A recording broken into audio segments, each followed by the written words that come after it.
Good morning. It is Tuesday, June 12th. Taking a look at the morning charts. We were going to start off with the SP 500 and kind of recap quickly on what happened yesterday. Yesterday, more or less, the final numbers for the market when we were looking at this bar chart table here of advancing declining shares. You can see the NYSE is the main one that I follow. You can see it, declining shares is about 10 to 1 on the ratio, so I think there's more or less 10 sellers to every one buyer. Of course, when everybody's running to the door, that considers that's panic selling, and anything over 3 times the buyers is panic selling. So seeing 10 over yesterday was a pretty big day, a down day for the market. It's just the selling didn't let up pretty much all session. Little pause in the afternoon, but it continued on right into the close.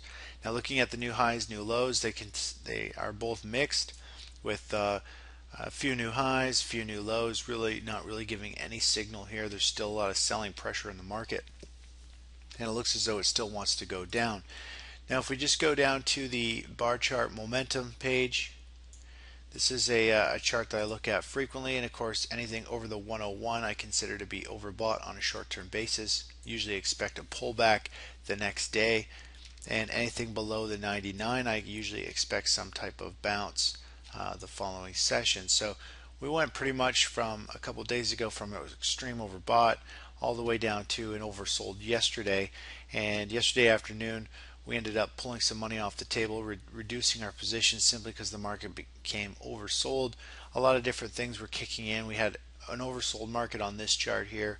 We had everybody running for the door, selling with a 10 to 1 ratio. It was actually more about a 12 to 1 sell ratio, and we were coming down to some key support levels, which I'll show you shortly. Overall, all those things lining up usually points to some type of bounce, probably today or possibly tomorrow. So we really wanted to cover some of our position and reduce our risk simply because the market's starting to give off mixed signals that it might actually start an uptrend and head up, and we don't want to be holding a full short position if that's the case. So anyways, yesterday we closed down here at the 98, oversold, and I'm anticipating a little bit of a bounce today, or a pause at least in the market before it continues to head lower, hopefully. Looking at this other chart here, stocks trading above the 20-day moving average. I consider this a very important chart. It's great for intermediate swings. Just drawing a quick line across here, you can see we've had these previous highs. I pointed this out I think it was last Friday. We came up Thursday, Friday, we came up, touched this level, and pointed out that we could see it come right back down and see a strong sell-off in the market, which is one of the reasons why we started to take the short position, simply because stocks came back up underneath in this falling kind of pattern here and looked as though they're going to continue lower, and that's why one of the reasons why we took our short position. So yesterday we saw it gap up above that line, closed down to a new low, and this could continue on for a few more sessions. We might actually see it come way down here, and we could see a fairly sharp drop in the market still. Now, taking a look at the actual charts of what's been unfolding, we'll just go to the SP 500 first. The SP 500, this is the daily chart, and this is the selling ratio. So you can see here there's more or less 12 sellers to every one buyer on the NYSE. So a reading over 3 is considered panic selling. Anything higher than that, and you've got some pretty extreme selling levels. Now keep that in mind. If it goes over, usually if it goes over 9 or 10, a lot of times it'll be so much selling that it actually will put in a bottom in the market, and you'll actually see it bounce. So the fact that we had that much selling yesterday made me think that we could actually get more of a bounce in the market as opposed to continued selling, and that is one of the reasons why we pulled some of our position off the market. Now, taking a look here, you can notice the 3 moving averages, the 20, the 14, and the 5-day. They have all clustered together right here, and of course we've seen the SP 500 move up, and it's kind of trading still above those levels. So what they're trying to do is just they could find support here, and the fact that we had a oversold market yesterday, panic selling, a lot of things are kind of pointing to that we could actually still get a bounce, maybe even a push higher or a pause, at least before it continues to go lower, or it might actually just reverse and start another big run higher. So that's why this is one of the main reasons why I wanted to pull some money off yesterday, simply because we've pulled back down. We went from an overbought territory right down to an oversold territory, and we came down to 3 major support levels all in one trading session. So the fact that all that kind of happened, we saved ourselves on a big gap up, getting stopped out. But the fact that all these things are lining up yesterday and it happened in one big day, there's a lot of uncertainty in the market. Volatility rose substantially, about 10% yesterday. And it's just going to show that this week is going to be extremely volatile with the Spanish bailout and the Greek elections just around the corner. So that's kind of where we stand right now. Looking at the SP 500 futures and the intraday price action, you can see I've got it in key resistance, support and resistance levels. If you look here, you can see the big gap that we had up yesterday or Sunday night, more or less, in futures, and we had a huge sell-off. Went from almost 1350 almost down to 1300, lost about 45 points in the morning, and pretty much right on cue at 11:28, I think it was, we saw the SP 500 put in a bottom, and now we're starting to form a little bit of a bounce here. Now, depending how things go, now if you notice here, this is the SP 500 M2 futures contract. That contract is now going to be expiring, and you can see volume has just dried right up, simply because anybody who's holding a position in the M2 has closed out their position and has rolled into the new contract, which is the ESU2. So this I'll be moving contracts today on the charts, just because we need to get full volume to get a good feel of what's going on. But overall here, you just look at this price action. We had this first top resistance. We took a short position right up in here, and then we actually took one back in here too, also right into the close, expecting a pullback of a continuation of the downtrend. Instead, we got that strong news and rumors about Spanish banks getting bailed out. Got that big gap up.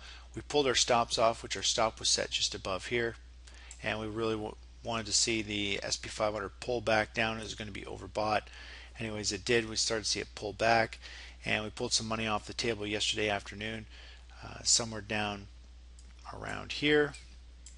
And in overnight trading, we were seeing it kind of move back up. Now, if we just look at this pattern, it looks as though we could be forming possible neck and shoulders, head and shoulders pattern, and it could break down and come right back down to this 1280, 1270 level, which is the level I've been talking about, and our original target from up here. So it just could be dragging out and really trying to shake the market out before it goes down. I do feel as though it wants to go down to this level. This week is full of uncertainty, and I do think we're going to get that move. And all we need is a light volume session today, and we just need to see prices kind of drift up into resistance, which will be this previous high.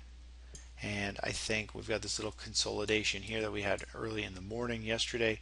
If we can see prices just drift up here, I think we're going to see a nice move down, and we'll be able to pocket some half decent profits there. Now, looking at the other charts, let's just go back to the US dollar index. Here's the US dollar index, and more or less that Sunday news, we saw prices pull back very sharply in the US dollar index, gap down, came right down. We got this nice broadening formation, and if the market is pulling down and it's broadening, it usually means it's going to reverse, and that's pretty much what we saw. We saw the US dollar come down into a support level, which is this blue level here, and of course, just looking visually, it had a long enough move in the recent hours that it's more or less oversold and likely to get a bounce, and that's exactly what we got yesterday. We got a nice strong bounce back up into the upper band, and now it's consolidating here, and with any luck we'll see it break out to the upside, test this high, and we'll see stocks and commodities continue to fall this week. Now, with the strong move up yesterday in the dollar, it's put a little bit of pressure on stocks and commodities. Let's just take a look at crude oil. This is the weekly chart, and you can see, looking way back in time, going back about a year, we've got a pretty major support zone that we're trading in with the crude oil. Had a little bit of a bounce, starting to sell back down. So we are in a pretty major support level. I don't really want to short just yet. Crude oil has really had a big run to the downside. I feel as though if you try shorting it here, it's kind of chasing it, and it could have a very sharp rebound at any time. That being said, if this little pattern here breaks down, we could see crude oil move right down to the 75. So we could see about a $7 drop in crude oil pretty quickly if the US dollar really takes off here and crude oil breaks down. Looking at a 4-hour chart of crude oil, you can see over the past month, yesterday we saw a big sell-off in crude oil, just went into a waterfall pattern where it just picked up speed and went parabolic straight down. It's starting to form a little bit of a bear flag. Of course, we're down here testing these previous lows, and it was on big volume yesterday. I wouldn't be surprised if we see crude oil continue to move down, and of course the target here is around the 75, 77 level on the downside. And just zooming in a little bit more, if you just look at this, just stretch this chart out a little bit. If you just look at this pattern and you see this move down, which is 1, 2, 3, 4, 5, and then you get this bear flag, and then you get a 1, 2, 3, 4, 5 point move down. You get a nice measured move for that bear flag that is forming, brings you right down to around the 77 level. So that's kind of what I'm looking for in crude oil. But again, overall, if we just zoom out a little bit, just let me just zoom out a little bit here, you can see the big move down that it's had, and it feels as though it's really kind of chasing it at any time. It's starting to get a little volatile as it touches the support zone, but it could really explode to the upside at any time. So I do feel as though there's a little more risk trying to short something that has already dropped that amount. Looking at natural gas continues to work its way lower, and I'm hoping we're going to get down to around the $2 level or more. It just continues to squeeze lower and lower. I do feel as though it's going to just continue to kind of grind lower, and overall, if we zoom way out, it may be forming some type of long base here where we just see crude oil eventually just trade down in here for a while, and it'll build up this very strong base. Eventually, when it breaks out, I think we could see natural gas explode to the upside and have a huge move. But I think the move down in natural gas is going to take some time, and it could be forming this little bit of a inverse head and shoulders pattern, and then we got this neckline here. Either way, it's a basing pattern, and a breakout above there could be a pretty substantial move to the upside. Looking at gold and silver, here is the 4-hour chart of gold. Yesterday we saw gold more or less trade relatively flat. It was down, it was up, it was closed pretty much flat on the day. It's trading slightly lower this morning. Overall, gold and silver remain in a downtrend. They have yet to clear resistance. Looking at the gold miners ETF, same thing. It started to pull back yesterday. It's starting to form that bear flag that I pointed out yesterday morning. If you just look at this pattern here, we've got this strong down move, and we've got this little bit of a bear flag forming. It's almost like a mini rising wedge, very similar to what we saw up at these levels here. And these patterns are very bearish, usually show prices are going to head lower. Anyways, it has moved that amount lower, but overall I do feel as though we could see gold miners come down even lower yet, still do a measured move to the downside around the 43-44 level. Looking at silver, this is the 4-hour chart of silver. Very similar pattern to gold, more or less hit its head on resistance, and the past couple of days kind of been pulling back. Yesterday we traded relatively flat on the session. Bonds, we've seen money been more or less pouring into bonds for several months, and the last couple of sessions we've seen bonds more or less kind of take a back seat. I think a lot of traders are expecting the market to put a bottom in here, and we've seen money come out of bonds. Now it's kind of a I think if a lot of people are pulling money out of bonds expecting a bottom in the market, we could actually see the market continue to go much lower. If the masses are starting to pick up in shares, then they might all be wrong. Usually if everybody's retail traders are going in the same direction, the market will go the opposite way. So we might see the market really break down on equities, and we'll see this pick back up eventually and make a nice surge to new highs. But overall, I'm not liking the chart of bonds for getting in. It looks almost a little bit like a bear flag. We've had a move down, kind of consolidating here underneath this trend line. and it could continue down, which means equities are going to rally. So it's kind of got mixed signals here with what's going on, and overall, the market this week is a real gamble trying to play any of the moves with the headline news that's unfolding. Anyways, that's it for this morning, and I'll talk to you in a little bit. Bye bye.